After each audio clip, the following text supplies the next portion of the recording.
Hi, I'm Denise Chaffin, and I am your podcast host for Talking TA. And we're at Transform 2025. And I have with me Ariana Moon, who is the VP of Talent and Planning for Greenhouse Software.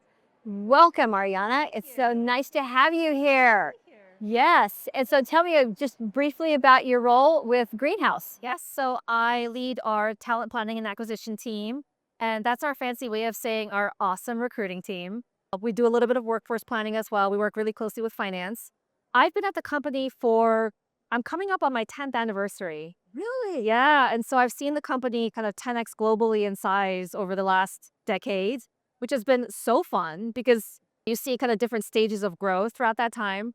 And a little bit about me, I am born and raised in New York City, but I recently moved to Vegas, so I'm now a transplant here. Oh, you live here? I live here, so Transform is actually right in my backyard, and I just pop on by. So it's very easy here. I love it. Do you? I did not think that I would coming from New York City, but I love the sunshine, I love the space, I love the outdoors. I'm about like 30 minutes from the strip. Okay. Yeah. Yeah, so you're a little way from the hub. I don't live here for sure. Well, yeah. This would be a tough area. So, I mean, because what a transition from New York, right? Very much so. I still love going to New York because the energy, the pace, but Greenhouse is a remote first organization. And so we have people everywhere across the US. Okay, so we'll talk about that because that's one of the questions that I'm going to ask you. But let's go ahead and get started. So tell me what you taken away so far from this event that you did not expect to get. That I did not expect. I did what I think many people do and I set up a ton of meetings back to back. But the thing I didn't account for was all the spontaneous meetings that are just so fun and fruitful and productive. And it just reminds me how small of a space HR tech is. Just like running into people that I've worked with that I've only met over Zoom, some even Greenhouse alumni. That's always really a good time. And I really feel like that in-person connection is just like this burst of energy. It's very invigorating to feel, especially if you work remote for most of the time. Oh, definitely. Good for you. I know I kind of did the same thing last year where I kind of overbooked and didn't give myself an opportunity to sneak in a few workshops. And then yesterday we had a couple of people who had to reschedule. So I had this time and all of a sudden all these people coming over talking, great opportunity to network. And like you said, I love the spontaneity that comes along with it, right? And I do find time to go to some select sessions because I think they can be so rich in terms of insights.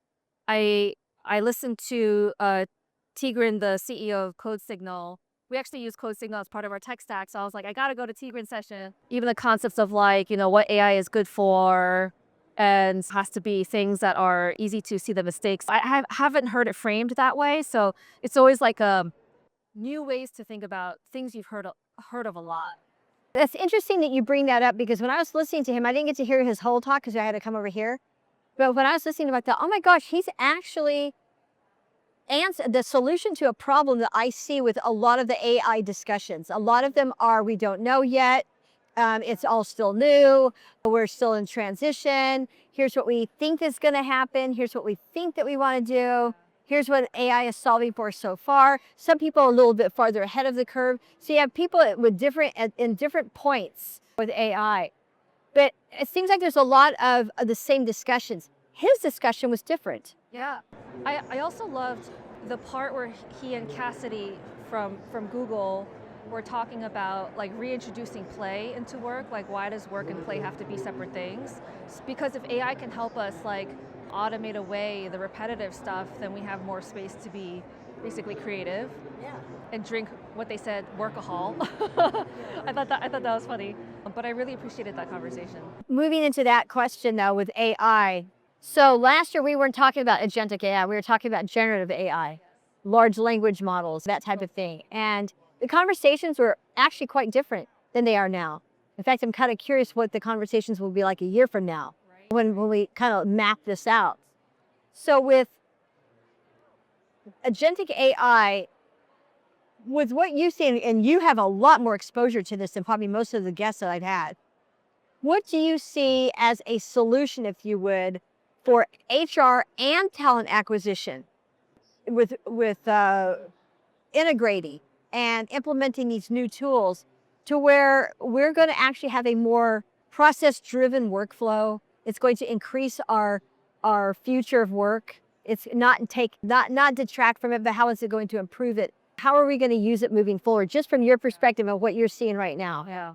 Good example of the thing that Cassidy and Tigran were talking about. Because if you use AI to take care of the tasks that are repetitive, that are manual, that can like bog people down, then the question is, well, then if so much of our jobs were formerly that, how are we pivoting to continue to drive value for the company or whatever we're working for? And so for TA, I think there's like a really interesting conversation happening. I talked about this a little bit on my panel earlier, where I think there's a bunch of different perspectives around like, oh, agentic AI will get so good that we won't need recruiters anymore, or we won't need like these people in these administrative people functions.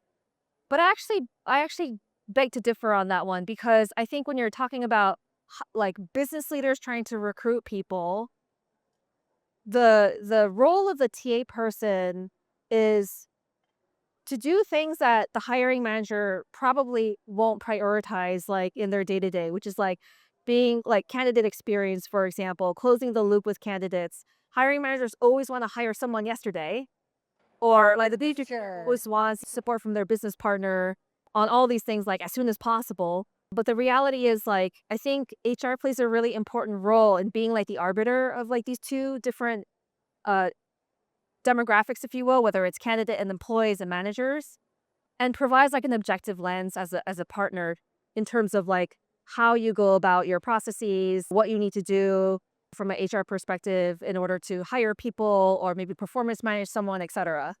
Um, so if I think the people who do like recruiting great, the people who do business partnering great, I think they're going to thrive because they're going to lean more into the ability to be strategic because they're no longer bogged down with those day-to-day things. I do think we'll see probably some painful transformation too, where the folks that really relied on doing the repetitive things like now have to develop a new set of skills. Right. That's right. In fact, one of my guests earlier, we were talking about what some of those skills are going to be. Used as an analogy, he said, what's going to happen is we're going to have AI driving some of, like you said, some of the redundant tasks and some of the manual tasks that we're used to doing on our own. So AI is going to do that. But we need people who are going to be kind of steering the ship, monitoring the systems, making some decisions on when it needs to be tweaked or when something else needs to be added or whatnot. So he kind of compared it to a pilot. He said pilots don't fly planes anymore, but they have to maintain it. They have to watch for signals. They have to watch the system, and also they have to land the plane, right? Take it off and land. And intervene if something unexpected happens. Exactly. But that is kind of the role that we're looking at maybe for HR and also talent acquisition. Roles that are more like that are going to be more on the system side or on the advisement side, advising leaders, hey, this is what we found with this. People who are going to be monitoring and improving the systems as they go along. So we're going to still need humans to do those tasks. So that is some of the upskilling that we were talking about earlier, which I think, hey, that could be a solution, right? And that way people too are staying away from the fear cycle. Oh, what's going to happen to my job? Right away, people just immediately want to, oh, but you know, with all the guests I'm speaking with, there's a lot of opportunity. A lot of excitement. There is. I think that what people will be really excited about is to hear new job titles. And I think that's kind of our next step. Well, let's go ahead and create those job titles, even if we have to fill in the blanks. And as we're starting to see opportunities, I think, okay, we can take that opportunity, give it a name, and kind of add it to a cachet and a list of new positions. So people can kind of start looking at, oh, that might be something I'm interested in doing. Maybe I need to learn a little bit more about this. And we need to kind of, I think, leap ahead at this point in time. I like that idea. I think sometimes I feel like learning is easier said than done, right? Like we're used to doing certain things in our day jobs. We have things outside of our day jobs. If it's to take care of kids, like we have competing priorities. Our attention can't be at our jobs 24/7. And so I think like there are folks that naturally remain curious, naturally seek new ways of doing things, but there is also a lot of organizational friction. And I think that's going to be something that a lot of companies have to overcome when it comes to upskilling and learning. I think a lot of people are asking for education around AI and they're kind of waiting to receive like some of that information. But the reality is it's moving so fast. Like do your job best, you should try a few things, like innovate or experiment responsibly. And that's one of the things that I've been trying to strike the balance of, like, how do I push my team to like try new things while still remaining in the parameters of like compliance and prioritizing the right things. But I never underestimate how hard it is to learn the behavior of learning again. We're learning the behaviors of for things that we don't even know yet. I mean, so it's like, well, what do I learn? What am I? But I think one of the things that I've noticed for myself, I'm contacted all the time from the new vendors because they want people to demo their products, right? So I think, well, what about companies that have already purchased those products? Who is going to kind of be at the helm of using those products to be able to give that feedback and be able to give suggestions to the vendors and also to the business leaders who purchase those products, right? So those are positions too that people need to start looking at because you need people to kind of drive that function, don't you think? I think one of the things that also is hard to anticipate sometimes is you might feel like you found a great vendor and maybe you have budget to purchase them. Not a lot of people have budget that they can throw around these days, but maybe you do. I think one other common pitfall, and I've experienced this for myself, is it's great if you have a tool that you think will tackle a solution, and it's great if you have the money to purchase it. But you also need to be an organization that's ready to adopt it. And if you're not thoughtful about the education that comes with the implementation and the rollout, it's not going to work well. And so I actually had a really like educational eye-opening experience doing this at Greenhouse about 2 years ago with a tool. Now everyone loves the tool. It's called BrightHire, but but 2 years ago, the concept of being recorded in an interview was a really foreign one. So the change management around that was the hardest thing. It wasn't actually the technical implementation. It wasn't making the business case. The business case was really clear. It was the human reaction and expectations around like, what does this mean for me? And so we put together like a really robust comms plan. We positioned it as a pilot because we didn't want to scare everyone internally. And so I think like new technologies are awesome. Just make sure that they're connected to like what are the business problems you're trying to solve, and are you also thinking ahead on is this the appropriate time to like roll out something like this and ask people to change the way that they work? Going back to change, right? Change is really hard. Learning is really hard. And if you're uncomfortable with a new technology, then you might be even like more resistant as an adopter of this new thing. Oh, I agree. That's interesting because BrightHire, I've actually done a demo with BrightHire and I sent them some feedback on it. The only thing I didn't like about it was the fact that the information that came back to me after the interviews was all the non-binary theys and them. And that's not how I write my notes. That's not my voice. And I still wanted my voice in there. When I send the notes out to the hiring teams, there was another platform that was the same thing. I said, I'm going to go ahead and replace. I said, I think that you guys need to have a choice whether to use non-binary language or binary language. That's an interesting point. The way that we approach it is we have their AI kind of transcribe and summarize, but we have this piece on our Greenhouse scorecard for key takeaways, and that has to be written by the human. Like, because the AI can transcribe, it can summarize very well, but it's not going to provide an overview of what your decision is on whether you want to move someone forward in an interview or not. And so we make it very explicit that the person interviewing, as the human that is doing critical thinking, needs to write the overall key takeaway on like how they're moving forward. So there's still that element of incorporating their voice in that role. I think so too. Yeah, well, it's good that the applicant tracking system actually has that capability because they integrate well together. Well, let's talk about the candidate experience. So what can we do to improve the candidate experience from the HR and TA standpoint, right? Not just for the candidates that we hire, but for all candidates. Yes. This is actually a topic that I think Greenhouse has put a lot of thought into. I'll just say in general, I think the key to a great candidate experience is things like great communication, great expectation setting, but that, to your point, like usually is about the subset of the candidates that are in your process, in your interview process. When you're talking all candidates, I think there are a few things that you can do. And one of the things that we did from a product perspective is we rolled out this new functionality called Greenhouse Verified. So essentially what it is everyone's posting their jobs.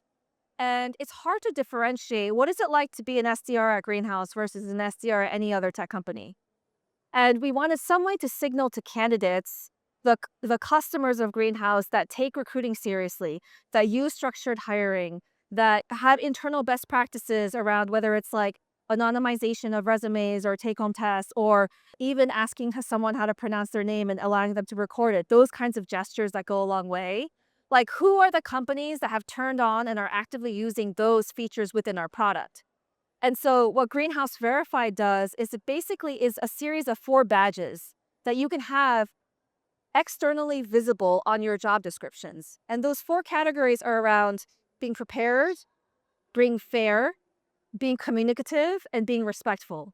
So I'll give you like a few examples. In order for a customer to earn on a job, I got the prepared badge. They have to be using structured hiring. They need to have a defined scorecard that is tied to their interview questions in a deliberate, thoughtful way. If you wanted to have like the communicative badge that candidates can see on your job post, that means that for 95% of the candidates, or at least 95% of the candidates who ever apply to your job, they always get a response. Like, we do not roast more than 5%. And ghosting is a huge thing right now where candidates apply, they never hear back. And so that gesture of we are committing to like not ghosting and always closing the loop, that's a big gesture. Another example is when it comes to respectful, like asking someone for their pronouns, or like I mentioned, asking someone for their name pronunciation.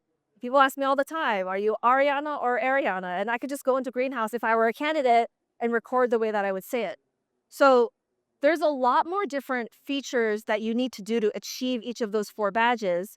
But essentially what that signals to any candidate looking on our careers page, whether they apply or not, it signals that we have invested in the internal practices to uphold really great interviewing processes.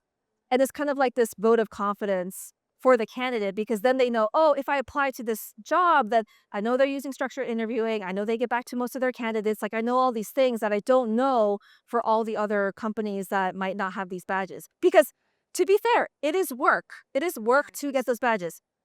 My team internally at Greenhouse, we were part of the beta of this. And our co-founder came to me and asked whether we can turn it on. And it was funny. I thought we would like pass with flying colors. But there are certain pockets where for certain jobs, we had a few gaps of things that we were doing. And I was like, oh, so we went into those, we fixed them. But it did take a lot of work to get those badges on our job descriptions to be able to market to the candidate like, hey, we take being prepared, being fair, being respectful to you, and communicative to you very seriously. So I think that's like one way we've been differentiating the way that like we prioritize internal, like good internal recruiting best practices in a way that's actually visible to the candidates. That's the opposite of being ghosted. If you have some visibility into something, then you're not being ghosted, right? Yeah. Well, and I think too, I mean, we're visible. We have to make ourselves visible to candidates as well, because behind the job postings, behind the AI initial interview screening platforms that are out there that are going to take over a lot of that part of it, at what point are we visible? The company still has to have that human visibility to the candidates. So Well, I think that's where it becomes about what is your brand as a company? Like, what do you offer? How are you explicitly telling the story of how you are different in what you offer to candidates and to your employees? And I think that's where things like an employee value proposition are really important. And like, if you do a good job of that, then it should be differentiated in a way where candidates say, I like that more than company B, or I don't like that, so I'm going to opt out of working at Greenhouse. Because a really good brand not only attracts, but it attracts the people that you want, that will like want to work at your company and work well. Like, if the culture aligns, the value aligns, the focuses align. Um, it's not just about attracting anyone and all, but like the right people that would thrive at your company. sure. Moving to another subject, the return to office conversation, because it's coming up a lot still. And I've been using the analogy all day. It's like a mosquito that won't go away. What is your take on the conversation around RTO versus hybrid and remote work? Yeah. it's hard to understand the why behind a lot of companies, but it ultimately goes back to that. Like, why do certain leaders feel they need to bring people together? And it could be real estate related reasons, it could be productivity related reasons, it could be onboarding related reasons, which I think are all like reasons valid to discuss. So it's not, again, it's not a one size fits all. Where I think it can get really spicy is when folks try to apply like what they would want in their for their company and for their job and transpose it onto like what another company. But we're all kind of different in how we're motivated, in what our goals are as a business. And I think like I've seen a lot of great CEOs, many of which are here that I deeply respect, who actually want to pull people together a little bit more. So I think it ultimately comes down to like the nuances of the why behind what organizations want. So without understanding that, like I'm not super quick to judge like, oh, hybrid's great for everyone or like RTO is great for everyone. At Greenhouse, we we very confidently stated to the business last year as part of our employee value proposition that we are committed to being remote first. And what that means is we care about what you do and the quality of what you do more so than where you are. That said, we also invest into opportunities for people to gather at like moments in time. So, for example, it's not that we don't believe that people don't have to ever be together. Actually, quite the opposite. We believe that in order for remote work to work really well, you need to have these moments where you have an offsite, you bring people together, you have a moment of collaboration in person, which in my experience, collaborating in person is a totally different experience. But you don't need that every day. You don't need that, and you don't need to add a It's condition. distracting. It's super distracting. Yeah. But if it's Yeah. purposeful, if it's Right. scheduled, and there's intention around how you design that, like I just had a leadership team offsite for my team and I brought everyone to Vegas. I'm 8 months pregnant, so I said, I'm not traveling. Y'all come to me. And a lot of the folks were meeting in person for the first time. And we hosted this brainstorming session, and it was so good. Like the speed of ideas, the exchanges, the dynamics. Like you don't get that over Zoom. But do I need that every week? No, I don't need that. It'd be really expensive every week. So I think for like these moments in time, it's like extremely powerful. But in our dedication of being remote first, that doesn't also mean that we don't invest into other in-person experiences. So we have, for example, a partnership with WeWork so people can kind of have flexible office space. And then we also have this really cool program. We call it the Global Passport Program. And employees can work for up to 60 days in almost like all the countries around the world. Of course, there's a short list where we can't operate, but it allows you to basically work away from home in a different country if you wanted and experience that as part of that program. And people really love that one. So I used it. I worked in Spain for 60 days. But I think like those supplemental programs like just enhance. It's not just like everyone's staying home all the time. Like we also provide options around that. Sure. That's amazing. I love it. So it's called remote first. We call it being remote first. Being remote first. Okay, that's another, I mean, that's a great title. That's adoptable. It's also a great sell because there aren't as many remote opportunities as there used to be, especially as companies try to call people back. And so as a talent acquisition leader, that's a huge part of our value proposition to candidates, like especially if that's what they're looking for. My gosh, that's awesome. I love that. Well, thank you so much. I appreciate that. Yeah, great conversation. I think we solved a few problems along the way. We covered a bunch of different things. Yeah, definitely, definitely.